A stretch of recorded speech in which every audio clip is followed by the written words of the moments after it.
Now it has been a hot minute. I'm gonna leave it like this because just I don't know, a little bit different. So GTA 6 trailer 2 is out, and all of a sudden we all have something to talk about. Now I'm not going to pull an EFAP on this, but I have some theories about the characters and the plot, and I want to talk about it today. So spoiler alert: I don't think it's Bonnie and Clyde at all. So thanks for being in here. My name's Bishop. Let's rock. So as we get into this, I wanted to get something out of my chest. Trailer 2 feels like a complete change of pace from trailer 1. The first GTA 6 word we hear is Lucia, with a shot of herself and followed by a shot of another woman, possibly her parole officer. Now, if you give to pattern recognition, we all know what's coming, girl boss stuff. Also, we don't get to see Jason until further down the line, and even when we do, he seems to be taking like a second fiddle kind of role, just standing in the background. So, cut into the second trailer, and we have a much different vibe. This one focuses on Jason and his daily routine until we finally meet Lucia. And when we do, I don't get the impression that she's being pushed out of the scene. Not like Jason was in the first trailer, like, taking like this behind Lucia stance all the time. But she appears to be resourceful and determined and strong and can hold her own. And I think this is important to mention here because I believe that main characters, not just female for that matter, don't have to be written in a way where they constantly overlap motivations or traits to the point that they render some of the cast repetitive or irrelevant. So where do we have two characters there that are just super similar, so why do we have two? I think that they can be written in a way where they're relevant to the story without having to put someone else down, which is what I think most girly bossy characters do. They're just not strong, they're just bitches having a fit, trying to compete on masculinity or something. So I don't really like that. So my theory here is that the rumors we heard a while back about the story were probably true, that there was some rework done in terms of story and the focus and direction. And I'm gonna put a tenner down on this huge focus on Lucia, with Jason taking a background role, being shifted to a focus on Jason and Lucia at the same time, right? Taking a side-by-side role or something. So instead of a woke game with a female protagonist and a dumb simp, we get a strong male lead and a strong female lead. Hope that makes sense. I know this is where Bonnie and Clyde thing comes up, but See you, Brian. Love you, Jason. moving on to the trailer. So it opens with Jason doing work on the roof, and his landlord stops by and has him running errands. So he's going around collecting payouts. In the meantime, he works out a little bit, and we learn a little bit about his routine, where he lives, he's driving around, and then he goes to collect Lucia. She seems to have been released on parole, and the backstory says sheer luck. If you go into Rockstar Newswire, there's plenty of information there. And she also has an ankle monitor, and he seems to be doing some community work of some sorts. And then they start getting on a series of robberies and upping the ante somehow, and hoping that the tables would turn in their favor or something like that. And everyone just LARPing on this Bonnie and Clyde story, and I don't think it has anything to do with it. So I want to pause here for a hot minute because I want to take a tangent to back up my story. So hear me out.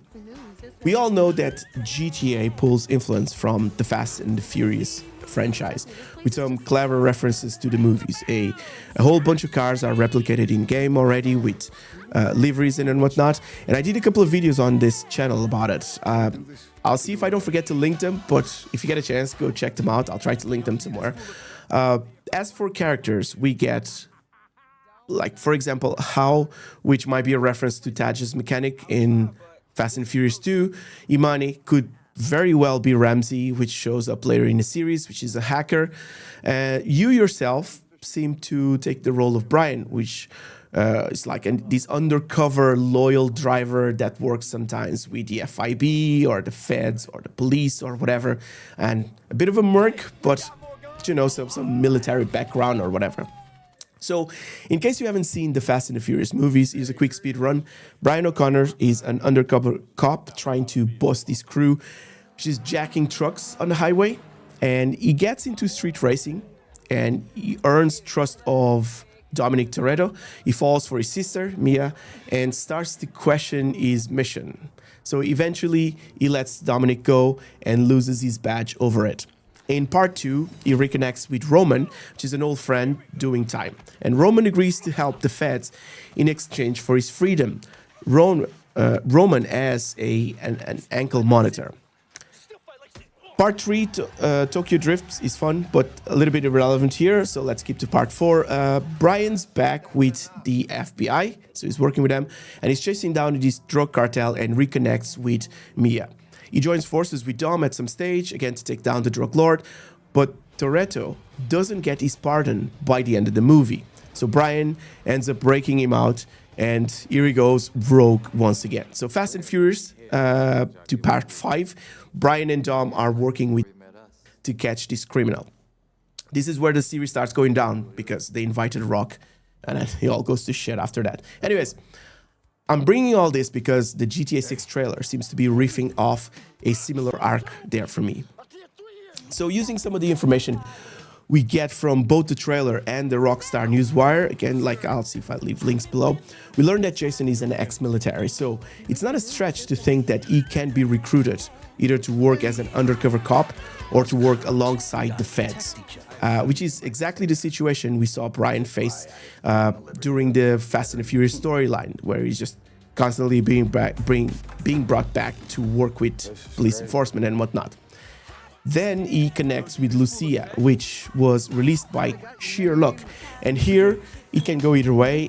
Either she's an old friend, so something that they did before goes a little bit wrong, and she's now just like Roman Pierce. So she's being released on parole, she has an ankle monitor, and she has to do community work. So it's either work with the law enforcement or going back to prison. So she's now working undercover alongside Jason to take down this drug cartel or something in exchange for freedom. Or she's Jason's ticket into her organization or gang. She's like involved with something bad and he's now trying to connect with her, and then that's the reason she actually went to prison in the first place. So this pushes Lucia a wee back in relevance, so not too sure about this given a front stage. But maybe because she's from Liberty City, I think we can just tie and connect her somehow to Luis Fernando Lopez, but that's a completely different tangent. What I'm trying to get here is that maybe she's just like Mia in Fast and the Furious, and she's a ticket for Jason to get into the organization and then whatnot. So there's some drug cartel that needs to go down, they bust her out, and then Jason's ticket in, and then they get involved and then whatnot. So, not Bonnie and Clyde go on a series of robberies, drag or get dragged by some people along the way. And by the end of the trailer, there's this line that's been spoken to someone which appears to be Jason, who's facing away. He says, "We gotta protect each other."